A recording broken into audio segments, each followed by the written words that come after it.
السلام علیکم دوستو۔ حضرت انسان جسے اشرف المخلوقات کہا گیا، اپنی عقل، شعور اور اختیار کے بل پر زمین اور آسمان کی طاقتوں کو مسخر کرنے کے خواب دیکھتا آیا ہے، مگر یہی انسان جب اپنی تخلیق کے مقصد کی بجائے تباہی کی طرف دھکیلا جاتا ہے۔ اقتدار، غلبہ، تسلط اور اختیار یہ وہ الفاظ ہیں جو انسانی تاریخ کے ہر دور میں خون، جنگ اور تباہی کے مترادف رہے ہیں۔ آج انسان نے فضا میں اڑان بھری، سمندر کی تہہ میں اترا، ایٹم توڑا اور خدا کے نظام میں دخل اندازی تک پہنچ گیا۔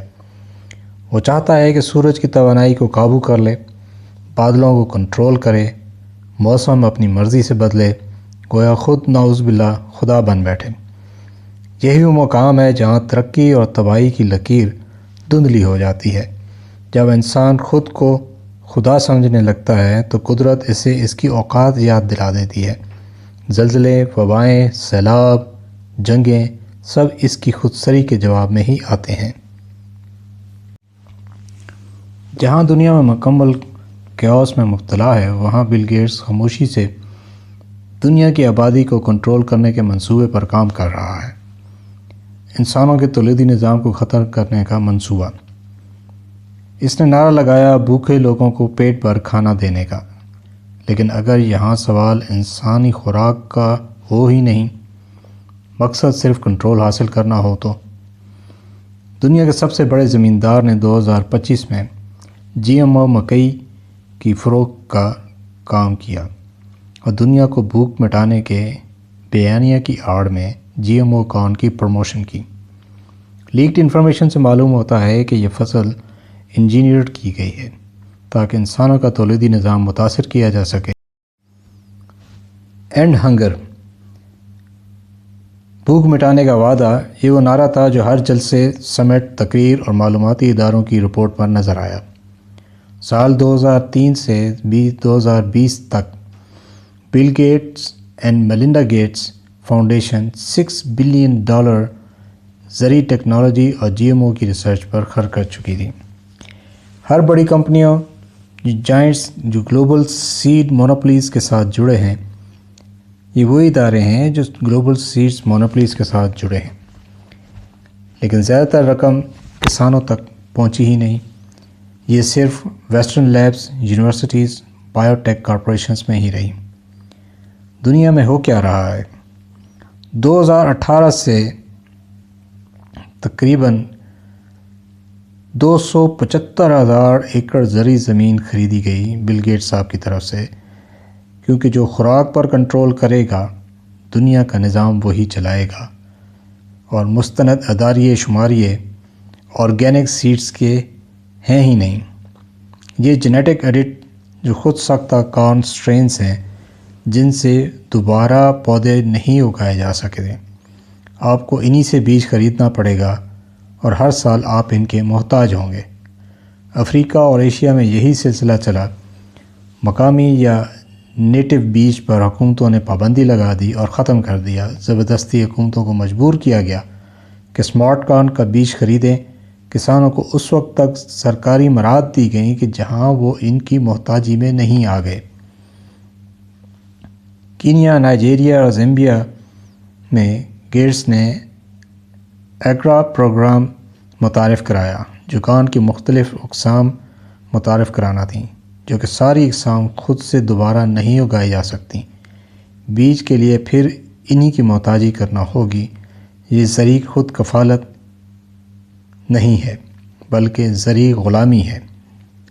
خفیہ ہدایات اور انتباہ نے سائنٹسٹ نے 2018 میں اقرار کیا کہ funded genetic research programme which spreads genetic infertility across species، جو مختلف نسلوں اور جانداروں میں ناکارہ تولیدی نظام کی بڑھوتری دے گا۔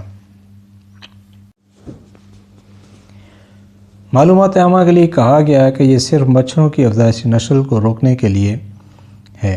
حقیقت میں یہ پروگرام گندم، مکئی اور سویا بینز کی فصلوں پر کیا گیا۔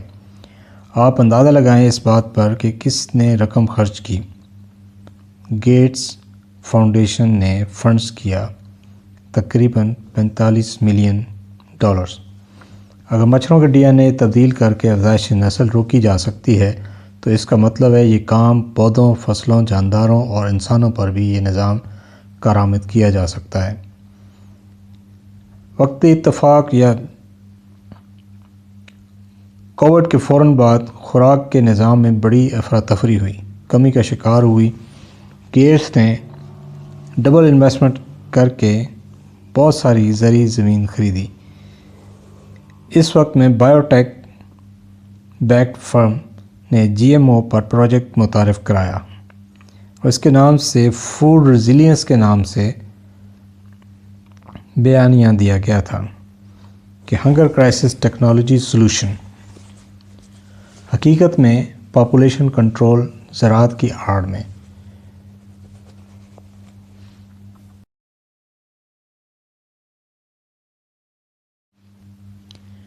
Every crisis becomes pretext for new layers of control. فائدہ کس کا؟ The same circle of power, Bayers, Monsanto, patent holders for sterilized seed tech, Gates Foundation, founder and media amplifier. Global elite using sustainability to justify population management. کیونکہ یہ افزائش نسل کو مسدود کرنا زیادہ مؤثر اور صاف ستھرا طریقہ ہے روایتی جنگوں کے مقابلے میں انسان پیدا ہی نہ ہو اور موجودہ آبادی ذہنی غلام بنی رہے۔ یہ نظام زیادہ منافع بخش ہے اور بہبود فلاح کے طور پر متعارف کرایا جا رہا ہے۔ کچھ سوالات جن کے جواب نہیں دیے جا رہے۔ GMO کانٹ بہتر پیداوار کا جھانسا حقیقت میں افزائش نسل پر قابو پانا ہے۔ اگر یہ انسانیت کی فلاح کے لیے ہے تو دنیا کے ممالک روایتی اور مقامی بیجوں پر پابندی کیوں لگا رہے ہیں؟ اینڈ اف دس از فلینتھروپی، انسان دوست پروگرام، تو پھر ایک ہی انسان یا شخص ویکسین، زمین اور تبدیلی بیجوں کے فروغ کے پیچھے کیوں ہے؟ آخر میں حقیقی سچ، جو خوراک کے بارے میں کنسپیرنسی یا مکمل کنٹرول حاصل کرنے کا منصوبہ ہے۔ اب ان کو زیادہ افواج، سپاہیوں کی ضرورت ہی نہیں۔ دنیا پر حکمرانی کرنے کے لیے ان کو صرف سٹرلائز سیڈز اور اندھا اعتماد چاہیے کہ حکومت کرنے کے لیے۔ افزائش نسل جو ایک سوال بن جائے، ایک پیٹنٹ پروسیس جن بن جائے، تو اس کو احساس ہوگا کہ زرعی فصل اصل میں حاصل کردہ جنس نہیں، دراصل وہ آپ خود ہیں۔ انسان کا اصل امتحان یہی ہے کہ وہ اپنی طاقت پر قابو پائے، نہ کہ ہر چیز پر۔ دنیا کی عظمت اس کے